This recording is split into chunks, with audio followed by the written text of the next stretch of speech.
Hi, today is the 11th of August, 2025. We're going over Red West, who is on the Elvis Entourage. He also plays Willie Nelson, etc. This person has been in my vicinity in the early 70s as Red, my dad's supposed best friend. My dad was playing the second Elvis at that time with the platform shoes on. And off camera, he looked most like his Larry Hagman self, because that's also Larry Hagman.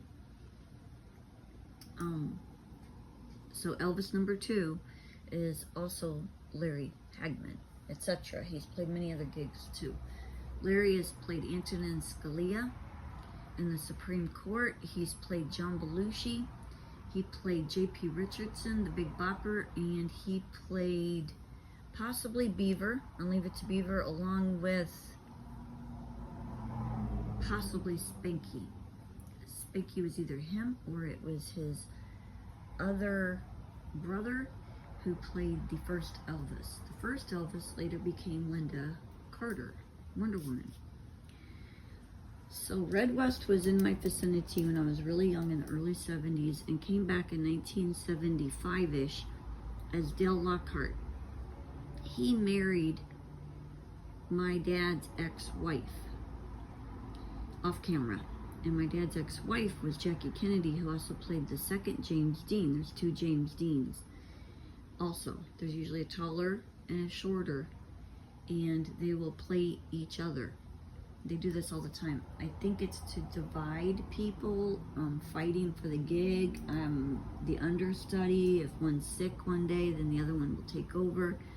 They're usually, if not always, the same genetics.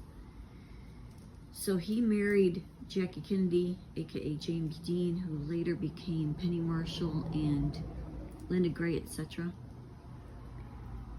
That one was with Jackie Kennedy, and then I ran away from that trafficking situation because I am not the genetics of Jackie Kennedy, and he had somehow trafficked me.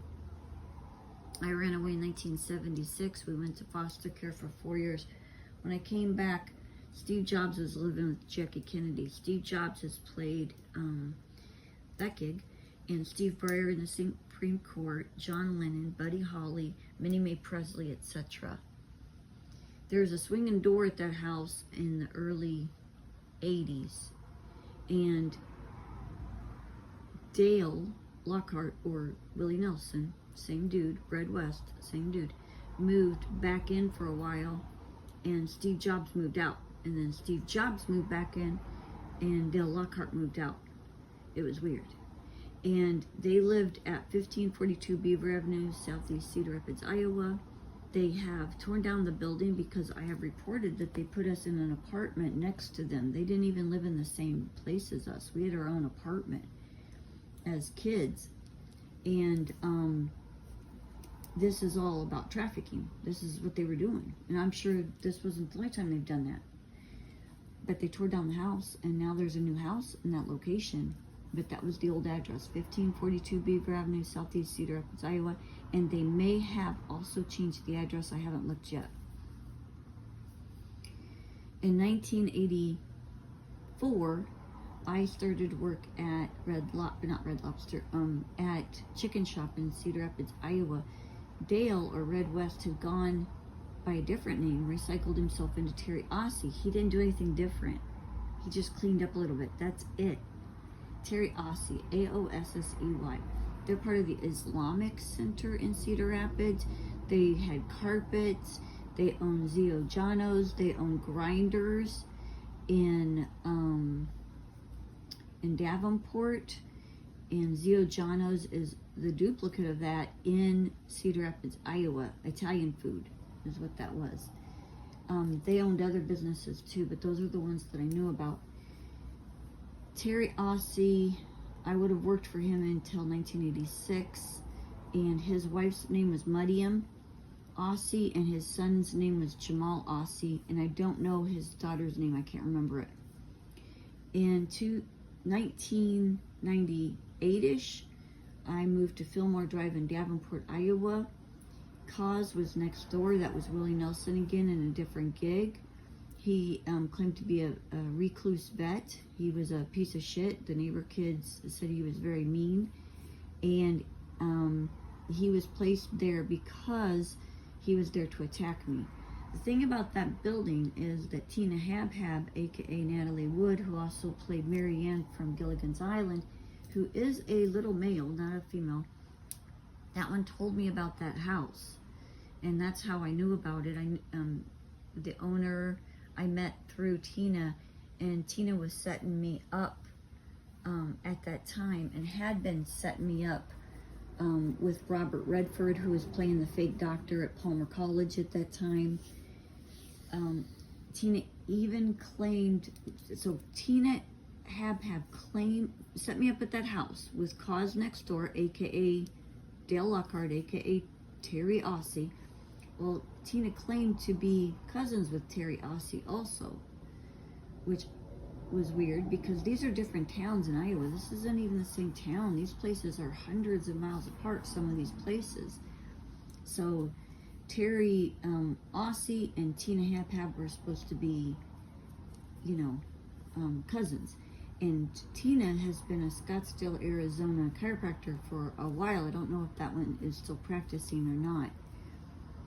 Tina also claimed that Jeannie Sawyer was Tina's bestie in Fort Dodge, and that is my ex-husband, Brian Frank Nolan, aka Jim Carrey, George Bush Sr., Goose from Top Gun, possibly Lyle Lovett, definitely Kyle MacLachlan, etc.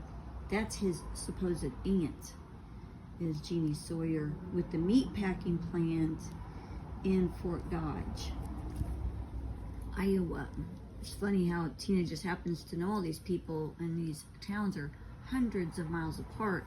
It's because they were all working together, and it's called actor-based reality, where the actors attack and attack and attack and attack the public, and I was their victim. Porky, nope, okay, so that was Cause. He was there for the attack in 1999. In 2000, he rolls in as Porky, which is the supposed husband of my son's daycare provider in Solon, Iowa. The person that found that daycare provider, Deb Rowland, is again Brian Frank Nolan.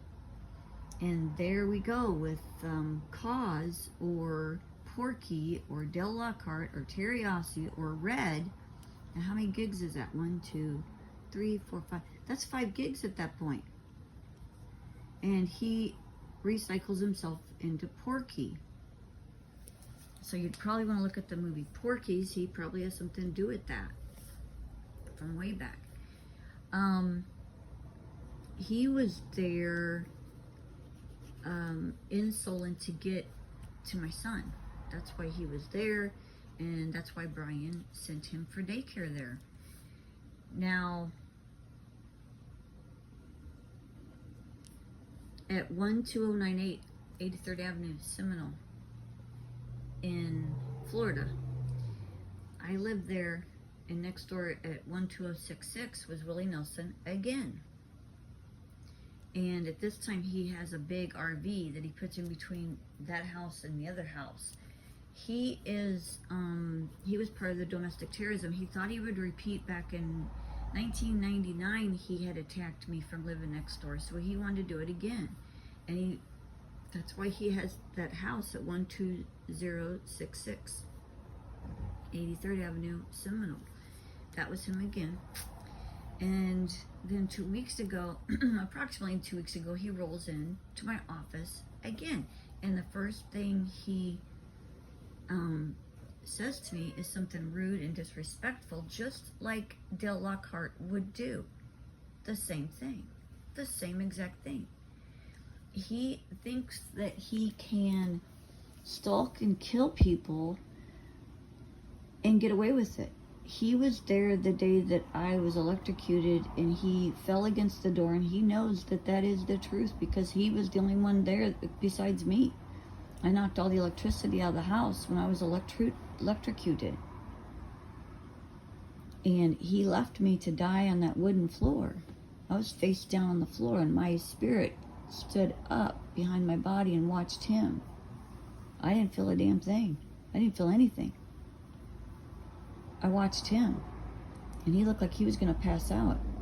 And that little scared bitch ran out of the house so fast, gathered my siblings and got out of there so fast. After that, he was very scared of me. So this is what we have going on. We have murderers that have been able to murder people for a very long time, and this one he can't murder. He tried multiple times. He's tried to hurt me and kill me my entire life. Red West, from the moment I was born, had a target on my forehead. So that's what I have right now. I'm sure there's been other times, but these are the most prevalent that I've seen. And if that's in my personal vicinity. And I've caught him in different gigs around here. Red Robins is his, Walsingham again, the Red's Auto or something like that up there. Dirty Willie's, I think was the name of it, over in Tarpon. It's been a while since I've covered all of that, but it is on my Facebook account from way back. You want to buck up against me, I don't walk away and I don't sit down. I will turn around and hunt you for life. And I don't really have to go very far, do I? Because the only thing you know is how to stalk and kill people. Right? Well, that's why this is happening right now, is because everything that you thought you knew, you were completely wrong about. They were setting you up for the big fall. And this is it. I know you don't believe me, and that's good. That's good. We love it when you live in a river in Egypt called denial. That's what we have going on right now. God bless everyone. Bye.